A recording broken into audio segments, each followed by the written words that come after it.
أعوذ بالله من الشيطان الرجيم. بسم الله الرحمن الرحيم. اللهم صل وسلم على سيدنا محمد في الأولين، وصل وسلم على سيدنا محمد في الآخرين، وصل وسلم على سيدنا محمد في الملأ الأعلى إلى يوم الدين.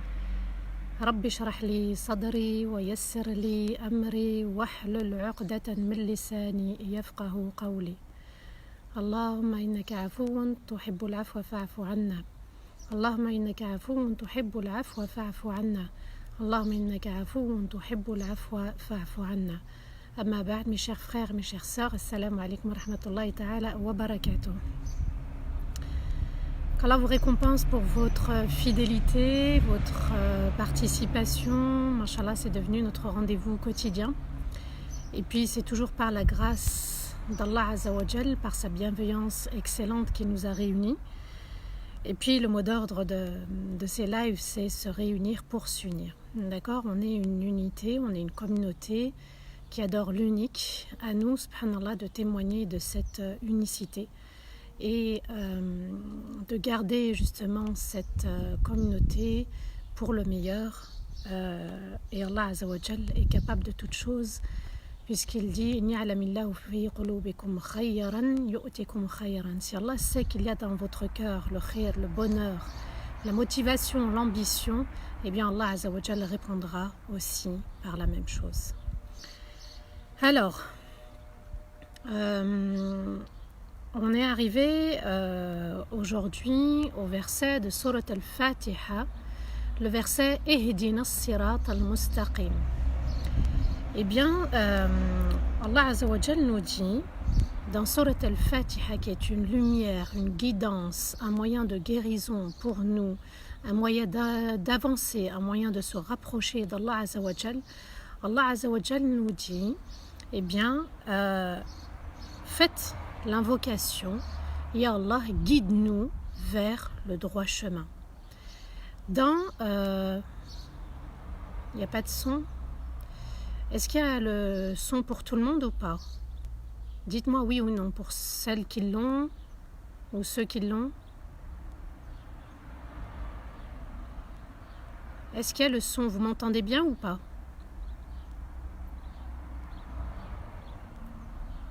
Oui ou non?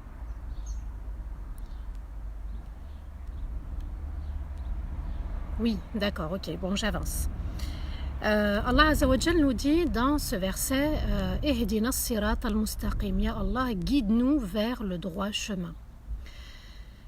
C'est un verset qui est très très important et je vais m'attarder là-dessus uniquement aujourd'hui pour ce verset. Je ne vais pas, on va Inch'Allah terminer Surat al-Fatiha plutôt demain, bi'idhnillah, par sa bienveillance et sa grâce. Allah Azza wa Jal nous dit بسم الله الرحمن الرحيم الحمد لله رب العالمين الرحمن الرحيم مالك يوم الدين إياك نعبد وإياك نستعين اهدنا الصراط المستقيم صراط الذين أنعمت عليهم غير المغضوب عليهم ولا الضالين آمين. Allah Azza wa Jal nous dit Ihdina as-sirat al-mustaqim, guide-nous vers le droit chemin. Et on avait vu hier l'importance de Iyyaka na'budu wa Iyyaka nasta'in. Et je rappelle toujours ce verset magnifique du voyage nocturne, le verset 82. Allah Azza wa Jal nous dit Wa nunazzilu min al-Qur'ani ma huwa shifa'un wa rahmatun lil mu'minin. Et nous faisons descendre du Coran un moyen de guérison et une bienveillance excellente pour les croyants. Il est important de méditer ce verset. Il est important, subhanallah, d'ancrer Surat al-Fatiha dans son cœur et dans as-salat. Dans ce verset, Allah Azza wa Jal nous amène, nous demande de l'invoquer et d'invoquer aussi de rester tous ensemble sur le droit chemin. Alors vous avez bien compris que dans Surat al-Fatiha, on a démarré par demander l'aide d'Allah Azza wa Jal. Ensuite, on a fait l'éloge du maître des mondes, Rabbul Alamin. Ensuite, on a enchaîné avec la royauté d'Allah. Ensuite, on a développé aussi l'invocation d'Allah, Iyyaka na'budu wa iyyaka nasta'in, cette invocation dont l'objectif est l'adoration d'Allah et son aide. Et subhanallah, dans le verset d'hier, Allah a devancé l'adoré à son adoration. Allah a parlé de lui avant même qu'on l'adore. Comme si Allah Azza wa Jal nous dit le moyen, comme si Allah nous disait l'adoration est un moyen de se rapprocher d'Allah. Et l'adoration est le plus grand moyen de témoigner également de son humilité vis-à-vis d'Allah Azza wa Jal et aussi lui vouer une adoration où on témoigne de son unicité. Et pour ça, subhanallah, l'aide d'Allah elle est précieuse. Parce que adorer Allah Azza wa Jal, ça nécessite des efforts, ça nécessite de la science, ça nécessite des conditions physiques, ça nécessite des moyens comme l'eau par exemple, ça nécessite aussi d'avoir la raison, ça nécessite pas mal de choses, subhanallah, pour adorer Allah Azza wa Jal de la meilleure des façons.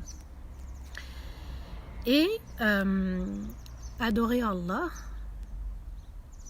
a pour objectif d'avoir la satisfaction d'Allah Azza wa Jal.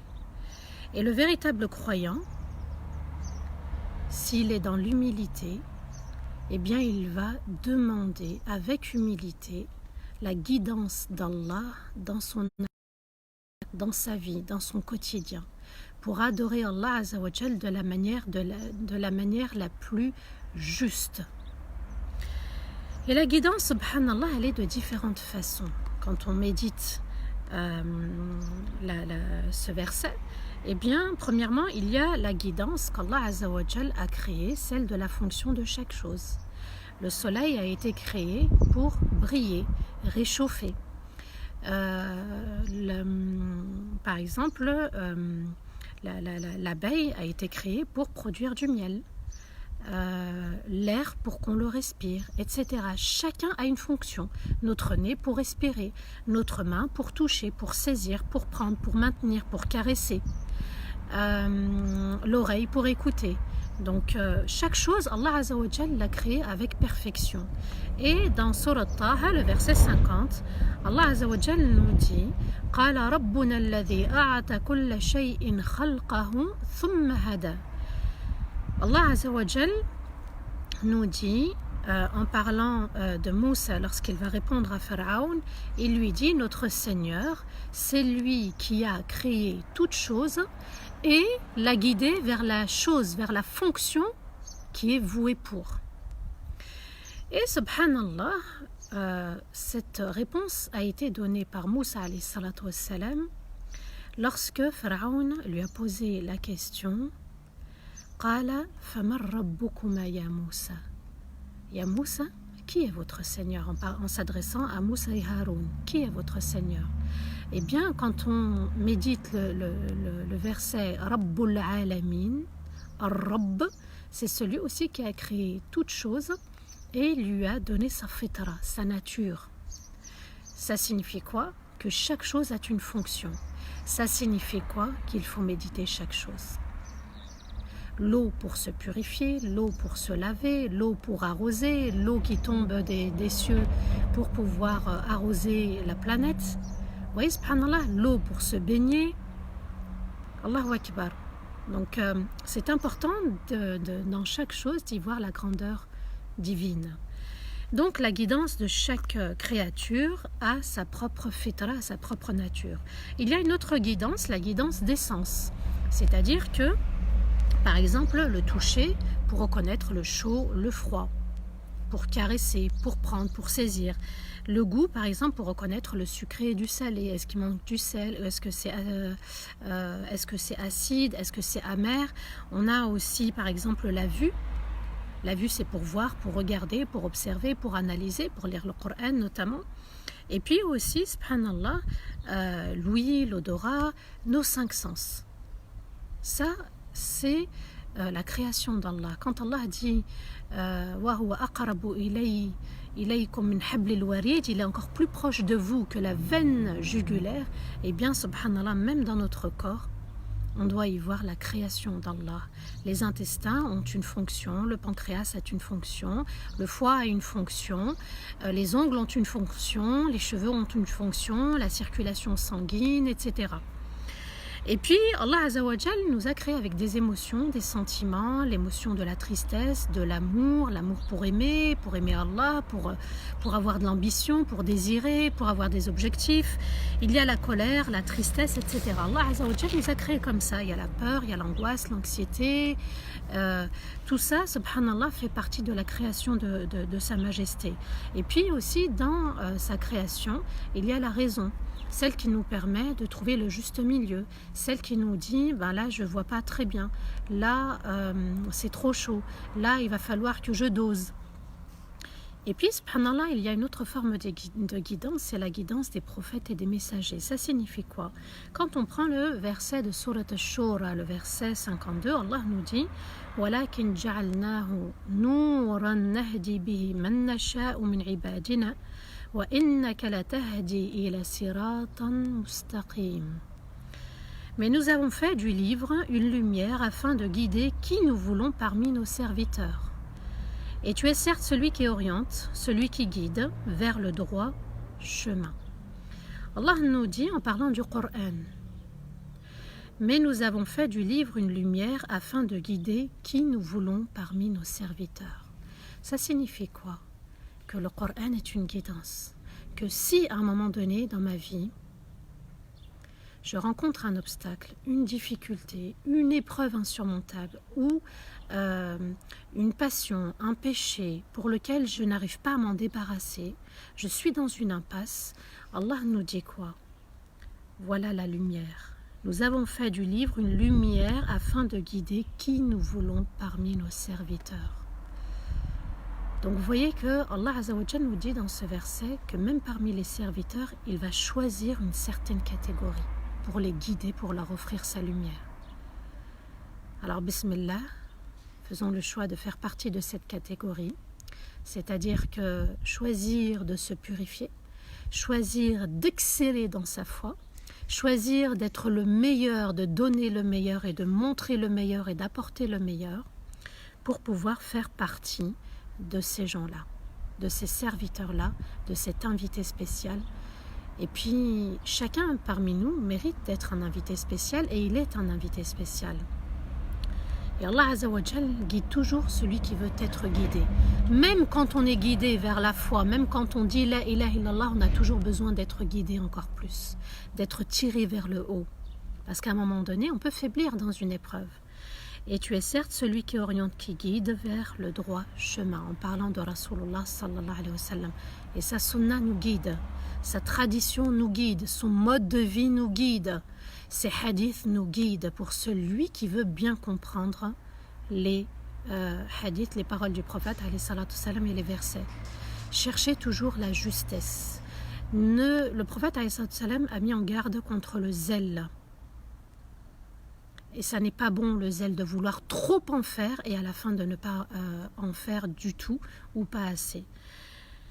Le Coran est une guidance, le Coran est une lumière. Je répète le verset وَنُنَزِّلُ مِنَ الْقُرْآنِ مَا هُوَ شِفَاءٌ وَرَحْمَةٌ لِلْمُؤْمِنِينَ. Et nous faisons descendre du Coran un moyen de guérison et une bienveillance excellente pour les croyants. Faisons de Surat al-Fatiha un moyen de guidance dans la salat. Exceller dans la prière, exceller dans la compréhension des versets, exceller dans la proximité, l'intimité avec Allah. Ihdina as-sirat al-mustaqim, c'est l'orientation donc des prophètes et des messagers qui nous ont permis de pouvoir lire Surat al-Fatiha aujourd'hui, parce qu'il y a eu tous les livres. Et parmi tous ces livres, subhanallah, Allah Azza wa Jal a résumé les livres sacrés, même le Coran, dans Surat al-Fatiha. Et dans Surat al-Fatiha, Allah Azza wa Jal va résumer cette sourate et tout le Coran, tous les livres sacrés dans Iyyaka na'budu wa Iyyaka nasta'in. L'amour, la crainte, l'espoir, l'aide, l'humilité. la remise en question, la proximité avec Allah Azza wa Jal, la fierté, l'honneur d'aller prier, l'honneur d'aller adorer Allah Azza wa Jal, c'est un privilège, un cadeau qu'Allah nous a offert. Donc après la lecture et la méditation de Surat al-Fatiha, surtout ce verset Ihdina sirat al-mustaqim, je me dis, je suis vers le chemin de la guidance. Donc, Ihdina sirat. Donc, j'ai pris le chemin. Et dans ce chemin que j'ai pris, eh bien, je vais encore demander la guidance d'Allah Azza wa Jal. Donc, je suis vers le chemin de la guidance. Je l'ai pris ce chemin et je suis en chemin vers Allah. Quand je décide d'adorer mon Seigneur à travers la salat, à travers cette magnifique lumière qui est Surat al-Fatiha, je décide d'entreprendre le chemin vers la rencontre d'Allah. As-sirat signifie en arabe le chemin.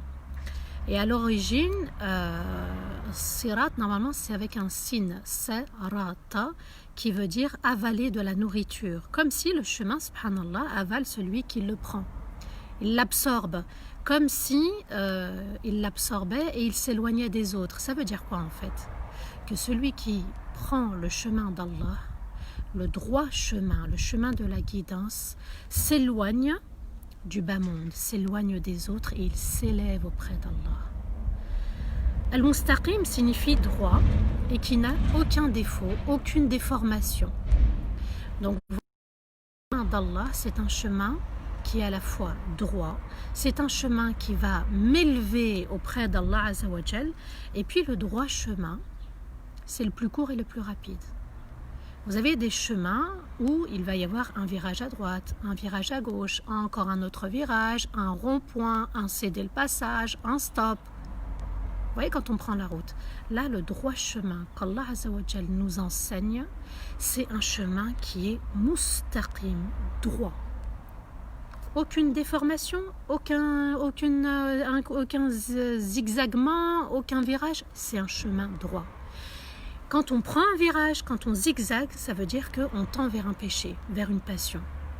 Donc il est important de comprendre, subhanallah, que le droit chemin, c'est le chemin unique d'Allah, celui qu'il m'a tracé, avec le code de la route de Rasulullah sallallahu alayhi wa sallam. Quand à un moment donné il faut s'arrêter au niveau des actes interdits.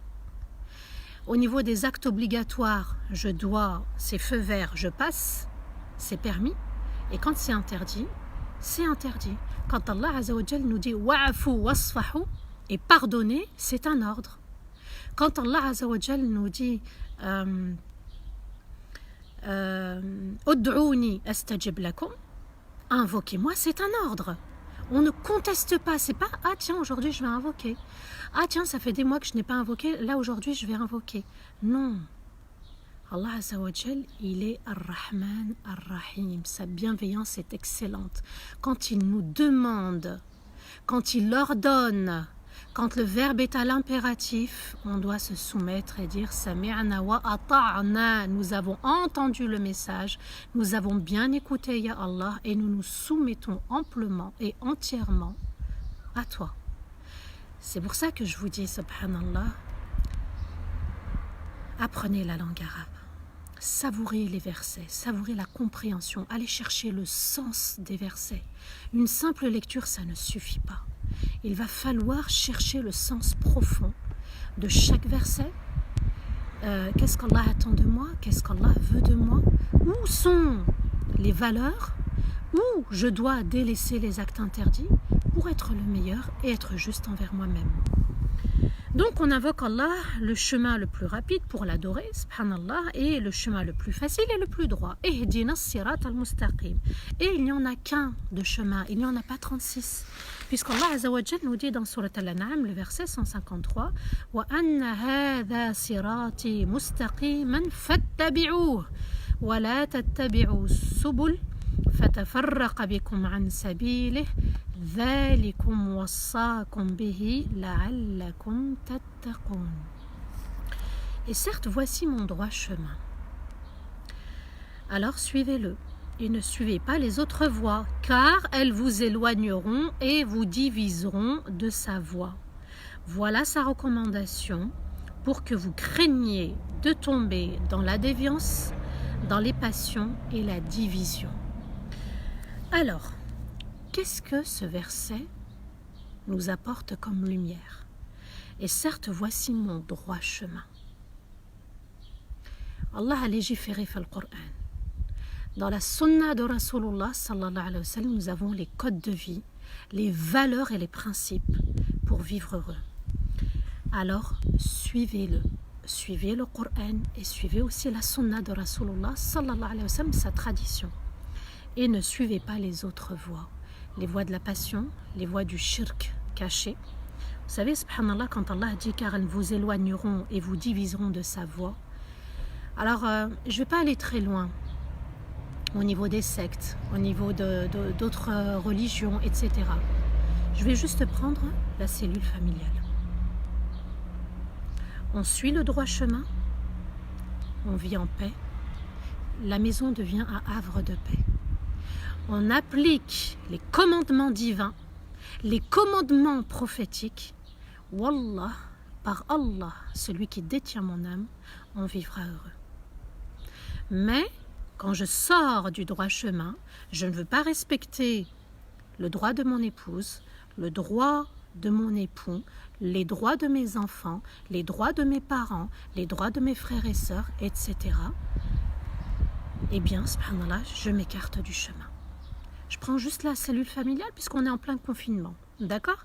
Et puis, si je prends une autre voie, celle de mon ego, par exemple, Allah dit et nous savons ce que son ego lui suggère. On avait parlé d'Iblis, c'est vrai, le waswas al-shaytan, mais aussi le waswas de l'ego. L'ego, quand il n'est pas purifié, quand il n'est pas juste, quand il n'est pas sur le droit chemin, quand il est sorti, il s'est écarté. Donc, il est important de connaître les droits et les devoirs conjugaux au niveau des enfants, au niveau des parents, au niveau des frères et sœurs, appliquer uniquement les commandements divins. Et subhanallah, c'est pour ça qu'il y a aujourd'hui des familles éclatées, déchirées. Ça fait des mois qu'on me dit par exemple qu'il n'y a pas eu de relation intime au sein du couple. Ça fait des mois que l'un ne parle pas à l'autre, etc., etc., etc. Je lui parle, je lui dis, je lui conseille, il ne m'entend pas, il ne m'écoute pas, il est tout le temps sur son téléphone, elle est tout le temps sur son téléphone, elle est tout le temps au téléphone, elle néglige le foyer, elle ne respecte pas le foyer. Vous voyez, subhanallah, il faut connaître. C'est pour ça que j'ai développé la formation entre deux cœurs. On y évoque aussi les droits et les devoirs. Je commence la formation par ça. Si on applique, on connaît, on pourra faire le bon choix, dans le choix du conjoint.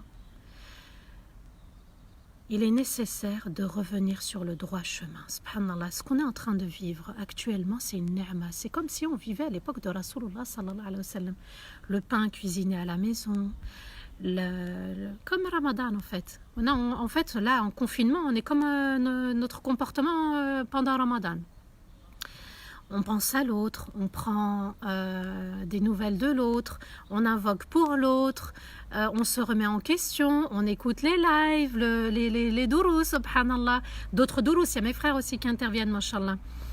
Vous voyez, subhanallah, on est peut-être plus proche d'Allah dans sa salat. Mashallah, j'ai vu des messages et puis voilà, on commence à savourer la surat al-Fatiha.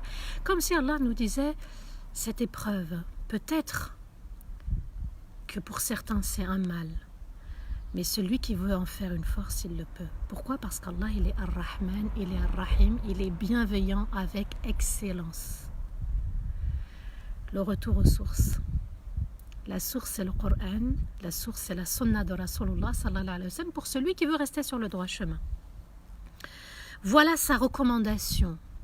Voilà la recommandation d'Allah pour que vous craignez, regardez la rahma de ce verset, pour que vous craigniez de tomber dans la déviance, les passions et la division.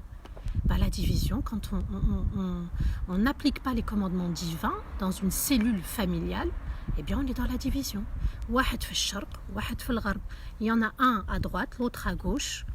L'un vers l'Occident, l'autre vers l'Orient. Mais vraiment, il y a un grand fossé et ça détruit les familles. À nous de réfléchir, de se souvenir pour pouvoir ancrer les commandements d'Allah. Surat al-Fatiha, Wallah, c'est un merveilleux cadeau. On devrait témoigner de l'humilité, on devrait laisser couler nos larmes de rahma, de reconnaissance. Ya Allah, c'est vrai, j'étais loin. Mais tu m'as permis de revenir. Tu m'as permis de savourer Surat al-Fatiha. Moi, je ne suis qu'un moyen. C'est Allah qui fait descendre sa rahma. Dans les deux versets qui vont précéder ce verset 151, non pardon, oui. Alors oui, 151-152, puisqu'on était dans le verset 153 de Surat Al-An'am, Allah Azza wa Jal, en deux versets, va évoquer les 10 commandements de Moussa alayhi salatu wassalam. Et vous savez, subhanallah, dans la Torah a commencé par les 10 commandements divins. Bismillahirrahmanirrahim. Voilà les 10 commandements qui ont été cités, mais la Torah a été modifiée. Vous voyez que l'ego n'a pas accepté en fait de se plier pour vivre dans une société équilibrée. Alors, je ne vais pas trop m'étaler sur les versets, donc c'est les versets 151 et 152 de Surat Al-An'am. Allah Azza wa Jal va mettre en garde. قل تعالوا أتلوا ما حرم, je vais quand même le citer en langue arabe. قل تعالوا ما أتلوا ما حرم ربكم عليكم ألا تشركوا به شيئا وبالوالدين إحسانا ولا تقتلوا أولادكم من إملاق ونحن نرزقكم وإياكم ولا تقربوا الفواحش ما ظهر منها وما بطن ولا تقتلوا النفس التي حرم الله إلا بالحق ذلكم وصاكم به لعلكم تتقون ولا تقربوا مال اليتيم إلا بالتي هي أحسن حتى يبلغ أشده وأوفوا الكيل والميزان بالقسط ولا نكلف نفسا إلا وسعها وإذا قلتم فاعدلوا ولو كان ذا قربى وبعهد الله أوفوا ذلكم وصاكم به لعلكم تذكرون. Allah Azza wa Jal nous informe de 10 commandements. Et ils sont applicables aussi à nous. Le shirk, le fait d'associer Allah. Et le pire qui puisse arriver, c'est le shirk caché, c'est-à-dire on ne s'en rend même pas compte. C'est grâce à un tel, c'est grâce au médecin, c'est grâce aux médicaments, c'est grâce à ma mère, c'est grâce à un tel, c'est grâce au chien qui a monté la garde, etc. Ensuite, Allah nous demande d'être bienveillants envers nos parents. Ensuite, de ne pas tuer les enfants par peur de la pauvreté. Vous voyez, voilà, c'est mon 4e, c'est mon 5e, ou bien des relations hors mariage, de tuer les enfants. Allah Azza wa Jal nous dit, votre subsistance, c'est moi qui en a la charge. Ensuite, Allah nous met en garde contre les péchés en privé et en public. Ensuite, Allah Azza wa Jal nous demande de ne pas tuer les âmes, sauf en cas de guerre, c'est-à-dire on est attaqué, on riposte. Ensuite, Allah Azza wa Jal va nous demander de préserver les biens de l'orphelin. Et Allah est témoin qu'il y a pas mal d'orphelins. Et les orphelins de nos jours, c'est surtout aussi les enfants dans les familles recomposées. On voit des éclatements, des déchirements, de l'injustice, de la violence. On n'accepte pas les enfants de l'autre alors qu'islamiquement parlant, ils sont nos propres enfants. Ensuite, d'être fidèle dans la balance, dans le moyen de peser et dans le contenu qu'on va y mettre. Ensuite, Allah Azza wa Jal nous demande de parler avec justesse, ni de blesser, ni de maîtriser, de conseiller dans le juste milieu, de parler dans le juste milieu. Et Allah Azza wa Jal nous demande d'honorer nos engagements. Mon engagement en tant qu'époux, mon engagement en tant qu'épouse, mon engagement en tant qu'enfant vis-à-vis de mes parents, mon engagement vis-à-vis de mes frères et sœurs, vis-à-vis de la communauté, vis-à-vis du Coran, vis-à-vis de Salat. Allah nous dit wa bi'ahdillahi awfu, respectez le pacte avec Allah. Et puis le premier pacte, quand Allah Azza wa Jal nous a créés, c'est de l'adorer, c'est de prendre soin de notre âme, d'être juste envers elle, c'est-à-dire d'appliquer les commandements divins et puis de mettre en pratique les commandements interdits par Allah. Le juste milieu, l'équilibre, il est là. ceux qui ont des passions et qui les suivent, subhanallah, vont tomber dans les interdits. C'est ce qu'Allah nous dit en fait. Ceux qui suivent leur passion, c'est-à-dire l'amour du bas monde, l'amour de l'argent, l'amour du sexe, l'amour du pouvoir, l'amour du prestige, si on tombe dans ces formes de passion, eh bien, on enfreint les commandements d'Allah. Suivre le droit chemin signifie quoi? Signifie premièrement se rapprocher de toutes les valeurs universelles qu'Allah a légiférées. Et deuxièmement, c'est le fait de s'éloigner de toute forme de bassesse. Petit péché et grand péché, c'est la bassesse qui touche l'être humain et surtout le croyant. Donc, on demande pour nous tous la guidance. Donc, vous voyez que quand je rentre dans ma salate, quand j'accomplis merveilleusement cette prière, j'invoque non seulement pour moi, mais aussi pour les autres, qu'Allah les préserve sur le droit chemin. Ça, c'est bien d'ancrer ce verset et quand on va le réciter, d'y mettre l'intention. Et Allah préserve moi et la communauté de Rasulullah sallallahu alayhi wa sallam, de le dire, ummati. Nous aussi, c'est ummati. On est tous ummati, ma communauté. Préserve-moi ainsi que ma communauté. Et préserve-nous et garde-nous sur le droit chemin. Donc vous voyez qu'on est dans le partage, on est dans le souci de l'autre, on est dans la générosité. Et c'est ce qui nous manque aujourd'hui, avoir le souci de l'autre et ne pas penser qu'à soi. Donc moi j'ai pas, mais je donne du mieux que je peux. Donc seul ou tous ensemble, on ne peut y arriver sans la force d'Allah. On est moi, vous, on est ummati, la communauté de Rasulullah sallallahu alayhi wa sallam, mais avec uniquement l'aide d'Allah, on pourra se réformer tous ensemble. De bien ancrer cela, c'est grâce à Allah. Ma source du bonheur, ma source de guidance provient uniquement de l'aide de mon Seigneur de sa rahma. Al-Hidayah en langue arabe signifie guidance, orientation et aussi le fait d'orienter quelqu'un, mais de prendre soin de celui que je vais guider, orienter. Donc il y a de la bienveillance. Quand on demande la guidance d'Allah, eh bien Allah nous répond aussi avec bienveillance. Il prend soin de nous. Je vais prendre juste l'exemple du GPS, subhanallah. Le GPS, vous avez la voie. Vous pouvez avoir juste le trajet. Mais subhanallah, quand vous mettez l'adresse, ok, donc nous, notre adresse c'est satisfaire Allah, c'est mon objectif. Vous avez la voix qui vous parle, homme ou femme, à vous de choisir. Ensuite, vous avez, subhanallah, les flèches, le rond-point. Et puis dans les voies, il vous explique maintenant, il met en clair, en flèche bien blanche, la voie vraiment à droite ou la voie vraiment à gauche ou la voie du milieu. Subhanallah, on s'est vraiment amélioré dans le GPS et puis on se trompe moins facilement maintenant. D'accord? Donc, et puis vous avez aussi des applications spéciales radar. Là, il y a une limite. Là, il ne faut pas rouler très vite. Subhanallah, comme dans le Coran, c'est un code de la route. Donc, l'orientation d'Allah, la guidance d'Allah, elle se fait de manière bienveillante. Il prend soin de nous quand il nous guide. Alors être guidé, c'est guider dans ses choix. Quand je veux me marier, quand je veux trouver du travail, quand je veux éduquer mes enfants, quand je veux m'adresser à mon conjoint, quand je veux le satisfaire, quand je veux prendre soin de ma famille. C'est ça aussi la guidance. C'est un mode de vie. Ça n'est pas que être guidé, c'est-à-dire faire salat. Être guidé par faire salat, oui, pour faire mes prières à l'heure. Tout ça, c'est de la guidance. Mon quotidien est guidance. Et je demande pour moi et je demande pour toute la communauté de Rasulullah sallallahu alayhi wa sallam.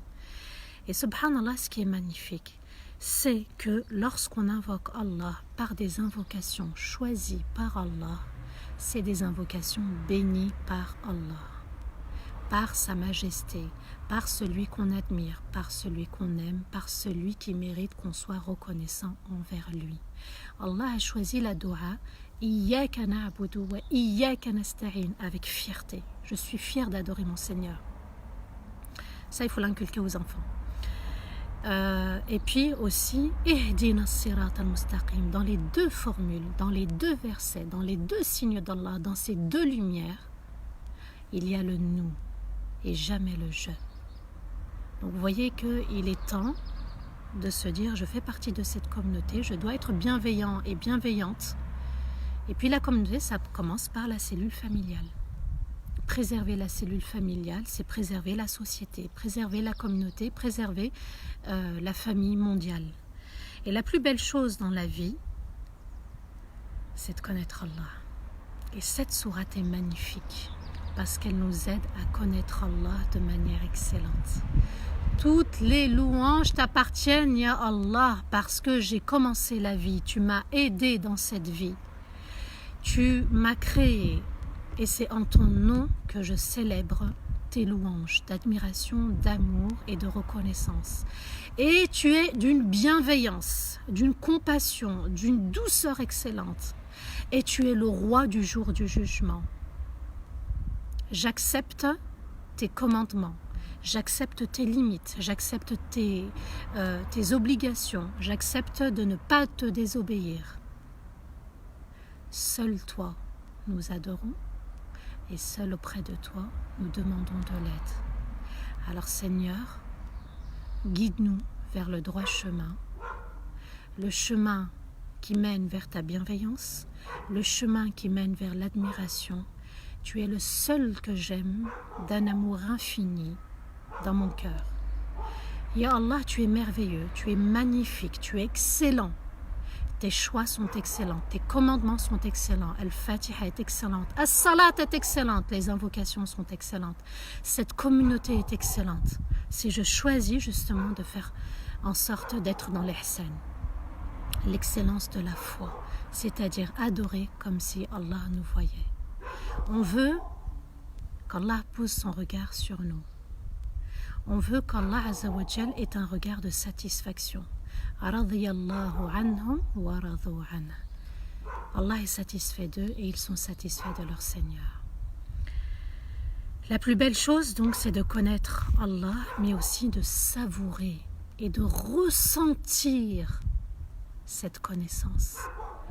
Quand on connaît Allah, eh bien, il y a des cadeaux qui descendent, il y a une rahma qui descend.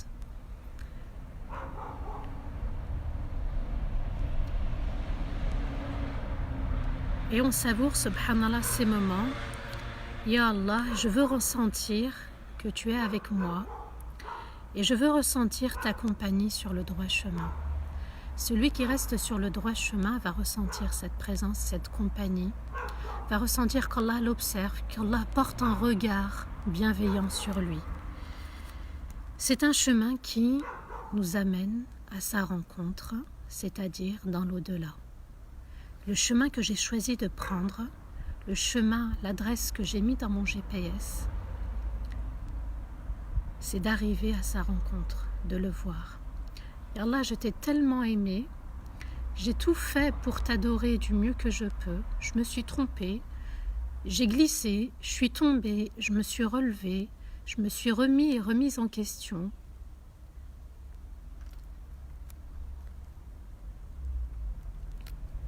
Mais j'ai qu'un espoir, j'ai qu'un objectif, celui de te rencontrer. Tout ce qu'on a porté dans nos cœurs, subhanallah, on a toujours voulu les voir, on a toujours voulu les rencontrer.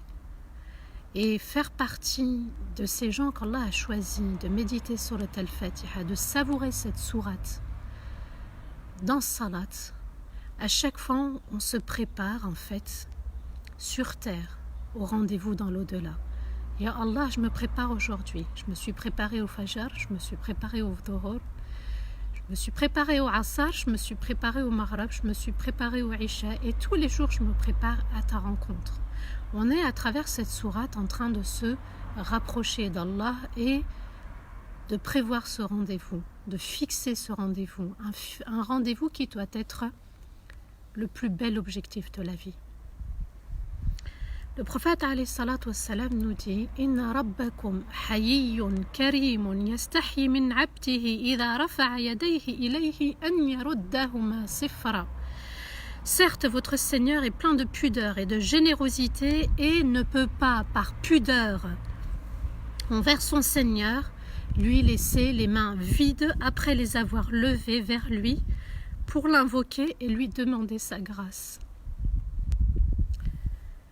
Je répète, certes, votre Seigneur est plein de pudeur et de générosité et ne peut pas, par pudeur, par gêne envers son serviteur, lui laisser les mains vides après les avoir levées pour lui demander, en l'invoquant, sa grâce. Donc vous voyez, subhanallah, que Allah Azza wa Jal ne peut pas, quand on l'invoque, quand on invoque sa générosité, il ne laisse jamais les mains de son serviteur vides. Il lui apporte toujours son cadeau. Ud'ouni astajib lakum. Alors, à partir d'aujourd'hui, je décide qu'à chaque rendez-vous de ma prière, ça soit une préparation du rendez-vous excellent avec Allah. À partir d'aujourd'hui, c'est le plus grand objectif. À partir d'aujourd'hui, je médite Surat al-Fatiha. À partir d'aujourd'hui, j'excelle dans ma prière. À partir d'aujourd'hui, je choisis de me réformer, de me remettre en question. À partir d'aujourd'hui, le nœud de la corde avec Allah est vraiment ferme. Donc vous voyez, c'est important. Ce confinement est un khir, ce confinement est une rahma. Ce confinement est une rahma pour toute la communauté. À nous de comprendre le sens de Surat al-Fatiha et de le mettre en pratique. Parmi les cadeaux qu'Allah Azza wa Jal nous offre dans sa droiture, il y a le fait d'obtenir la sagesse. Allah Azza wa Jal nous dit وَمَنْ أُوتِيَ الْحِكْمَةَ فَقَدْ أُوتِيَ خَيْرًا كَثِيرًا. Et celui à qui Allah a offert la sagesse, Allah lui a offert le plus grand cadeau. La sagesse, c'est le fait d'être juste. Al-hikma, c'est le fait d'être juste. Un homme sage, c'est un homme juste. Il ne fait ni de tort à lui-même, ni de tort aux autres. Il applique les commandements d'Allah, il est juste dans sa parole, il est juste quand il écoute. Il ne dit pas « Ah non, non, il a voulu dire ça, elle a voulu dire ça. Ah non, non, non, non, je suis persuadé que tu as voulu faire ci, tu as voulu faire ça. » Il est juste. Il n'y a pas de doute. On trouve une excuse pour l'autre. Et lorsqu'Allah me donne la sagesse, il m'offre la sérénité. Donc vous voyez que le fait de rester sur le droit chemin, Allah fait descendre des cadeaux, la sagesse, al-hikma, qui est la sérénité.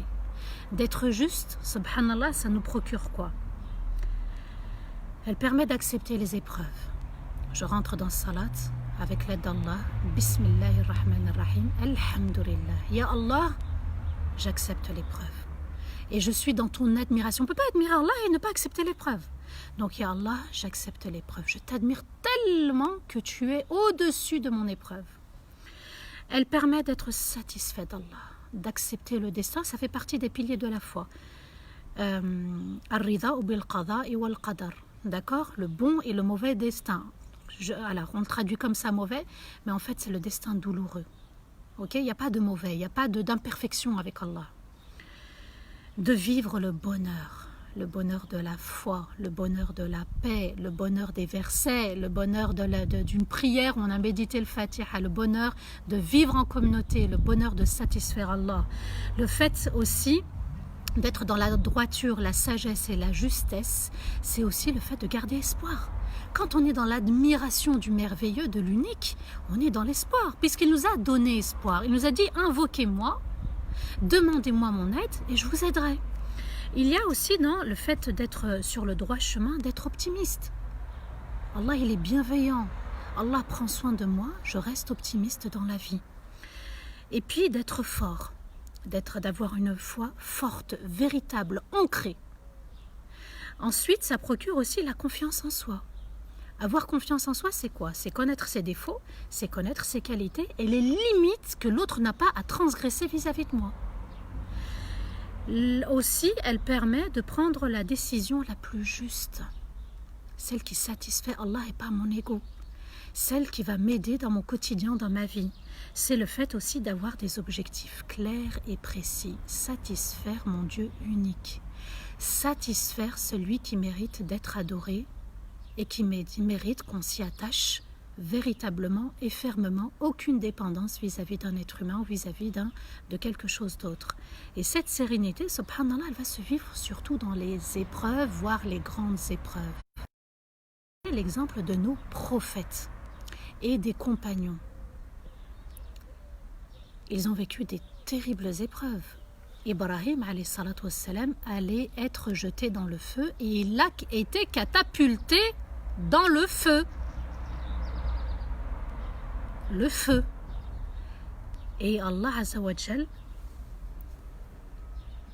va envoyer Jibril, va envoyer la paix et la fraîcheur pour ce feu.